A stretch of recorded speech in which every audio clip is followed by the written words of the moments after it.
வணக்கம் ஸ்ரீகன் சேனலில் நான் உங்கள் எல்லாருக்கும் ஒரு குட்டி கதை சொல்ல போகிறேன். இதை பேசுகிறவங்களுக்கும் சரி, பேச விட்டு கேட்குறவங்களுக்கும் சரி, குழந்தைங்கள்லேருந்து பெரியவங்க வரைக்கும் சரி, கண்டிப்பாக இந்த கதை பிடிக்கும். வாங்க கதைக்குள்ளே போகலாம். முன்னொரு காலத்தில் பரும்பு நாட்டை எழிலன் அப்படின்ற ஒரு அரசர் ஆண்டு வந்தார்.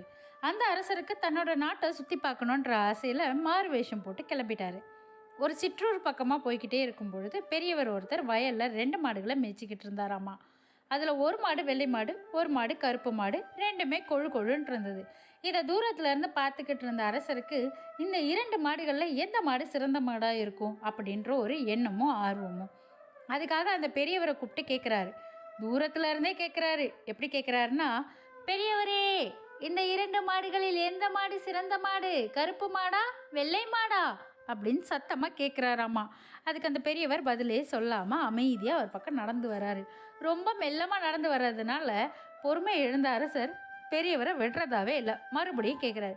பெரியவரே, நான் கேட்டேனே, 2 மாடுகளில் எந்த மாடு சிறந்த மாடு, நீங்கள் இன்னும் பதில் சொல்லவே இல்லையே, சொல்லுங்களேன், எந்த மாடு சிறந்த மாடு அப்படின்னு மறுபடியும் சத்தமாக கேட்குறாரு.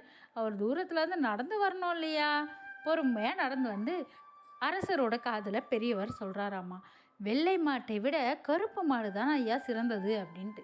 இதை கேட்டதும் அரசருக்கு ரொம்ப கோவம் வந்துருச்சு. என்னடா இது, இதை நீங்கள் அங்கேருந்தே சொல்லியிருக்கலாமே, ஏன் இங்கே வந்து என் காதில் ரகசியமாக சொல்கிறீங்க அப்படின்னு கேட்குறாரு. பெரியவரோட வார்த்தைகளில் எவ்வளோ அற்புதமான கருத்து இருக்குது பாருங்களேன். ஐயா, விலங்குகளுக்கும் உணர்வு உண்டு. இப்படி நான் பேசுவதை கேட்டால் அந்த வெள்ளை மாடு வருந்தும். எதற்காக நான் அந்த வெள்ளை மாட்டை புண்படுத்த வேண்டும்? அதனால்தான் உங்கள் அருகில் வந்தேன்.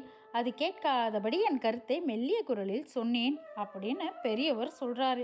அவருடைய உயர்ந்த பண்பு அவனுடைய உள்ளத்தை தொட்டது.